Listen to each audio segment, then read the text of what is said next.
বন্ধুরা, আমি জসিমউদ্দিন দেওয়ান।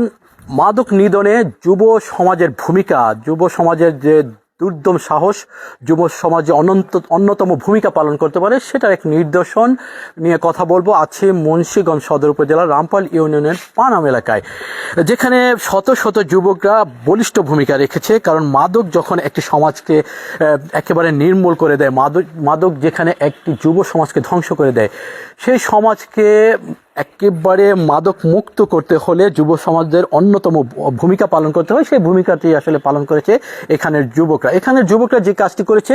যেখান থেকে আমরা কথা বলছি, আমার সহকর্মী আব্দুল্লাহ নূর তুষার যে জিনিসটি দেখানোর চেষ্টা করছে, এই একটি ঘর, এটা পরিত্যক্ত একটি খামার। এই খামারে এখানে মাদক কারবারির আস্তানা ছিল।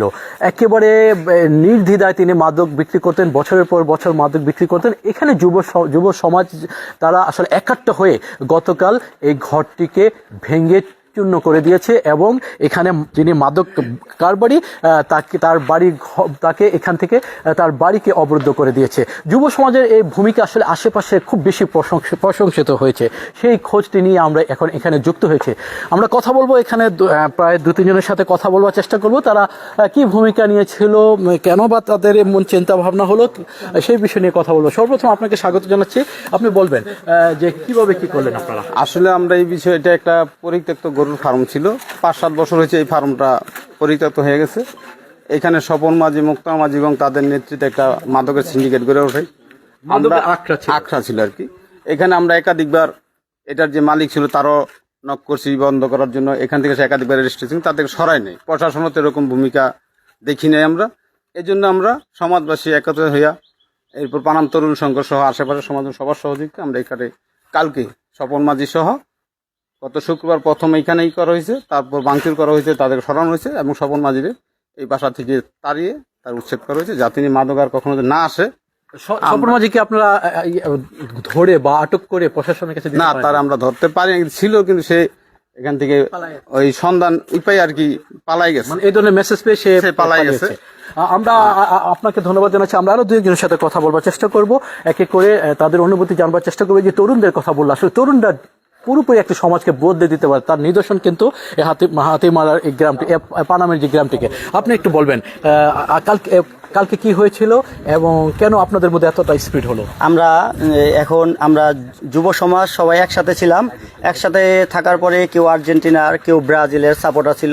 সবাই একত্র যেমন খেলা দেখতেছিলাম, তখন আমাদের মনে একটা চিন্তা ভাবনা আসলো যে আমরা আসলে খেলাধুলার সাথে যখন একমত হতে পারছি, তাহলে মাদকের বিরুদ্ধে আমরা একমত হতে পারবো না কেন? এই জন্য আমরা সবাই একমত হয়ে ব্রাজিল, আর্জেন্টিনা যত সমর্থক যারা আসলো সবাইকে নিয়ে আমরা চলে আসলাম যে কোথায় কোথায় মাদক সে বেচা কিনা অথবা মাদকধারীরা বসে সেবন করে। এই জন্য আমরা সর্বপ্রথম সবাই একত্রে হয়ে, যুব সমাজ এক হয়ে, তরুণ সংঘর লোক এক হয়ে আমরা সর্বপ্রথম তার ওই আস্তানা একেবারে ভেঙে চুরে ঘুরিয়ে আগুন ধরিয়ে দিয়েছি। আগুন ধরে দেওয়ার পরে তাকে আর আমরা তাৎক্ষণিক ওইখানে আমরা পাইনি বলতে সে তখন এখান থেকে পালাই গেছে। তারপরে যোগাযোগ করে দেখলাম যে পাশেই সে থাকে। তারপরে সকালবেলা, এর পরের দিন সকালে, খুব সকালে এই জায়গার যে মালিক ছিল তাকে নিয়ে আইসা তাকে গেটের বাসায় ভিতরে পাইয়ে তার গেট ভাঙ্গা তার ওইখান থেকে তাৎক্ষণিকভাবে তার যত তার আসবাবপত্র যা আসলো সব কিছু বাইর করে দিয়ে, তারপর তারকে সরাসরি তার এই মহল্লার থেকে, পানামের থেকে, অন্য কথা বলতে পারি না, অরিজিনাল বাড়ি কোথায়? অরিজিনাল বাড়ি ছিল মোল্লাবাড়ি, পানামেই ছিল, পানাটা ছিল, পানাটার থেকে এখানে ভাড়া থাকতো।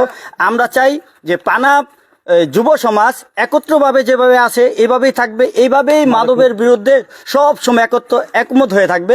এতে আমাদের, আপনাকে প্রিয় দর্শক, আমরা যেমনটি শুনলাম, একটি বিশ্বকাপ উন্মাদনা থেকে একটি চমৎকার সিদ্ধান্ত হয়েছে। অর্থাৎ ব্রাজিল, আর্জেন্টিনা তারা যে সাপোর্টই করুক না কেন, যখন তারা একাত্র হয়েছে, একসাথে খেলা দেখছে, তারপরে তাদের মনের ভিতরে একটা চিন্তা চেতনা জাগ্রত হয়েছে যে কোনোভাবেই এই এলাকায়, তাদের এলাকায় মাদক বিক্রি করতে দিবে না, মাদক সেবন করতে দিবে না।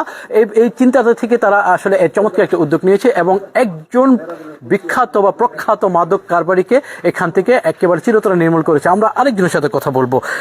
এই যে বিষয়টি বলা হলো যে আপনাদের খেলা থেকে সবাই একাত্র হয়েছেন, এরপরে আপনারা একটা সিদ্ধান্ত নিয়েছেন, আপনাদের কি মনে হয় যে আপনারা কি এককভাবে এই মাদক নির্মূল করতে পারবেন নাকি প্রশাসনের সহযোগিতার সাথে প্রয়োজন? জি, আমি এই প্রসঙ্গে বলতেছি, মাদকাসক্তি একটি সমাজকে ধ্বংস করে দেয়। তো এই এক মিনিট কারণ ওনার একটি ফোন এসেছে, কল এসেছে। তো সেক্ষেত্রে আমরা যেমনটি বললাম, যেমনটি বলবার চেষ্টা করলাম যে তারা আসলে একত্র থেকে এই অঞ্চল থেকে বা এই গ্রাম থেকে মাদক নির্মূল করবে। প্রিয় দর্শক, আমরা আশা করব এই যে রামপাল ইউনিয়নের পানামের যে যুবকরা যে নিদর্শন দেখিয়েছেন, এটা একটা অনুসরণীয় হয়ে থাকুক অন্য এলাকার জন্য। কারণ কেবলমাত্র প্রশাসনের উপর ভরসা করে মাদক নির্মূল করা সম্ভব নয়, কারণ প্রশাসনের লোক যৎসামান্য, আর মাদক এখন সেবনকারী এবং মাদক কারবারিরা আসলে খুব বেশি ছড়িয়ে পড়েছে। সেক্ষেত্রে এই যুব সমাজ, এই যুবকরা যদি ভূমিকা নেয় তাহলে প্রত্যেকটি এলাকা থেকে মাদক নির্মূল হবে। এই প্রত্যাশাটা রেখে আমি জসিম দেওয়ান আপাতত বিদায় নিচ্ছি।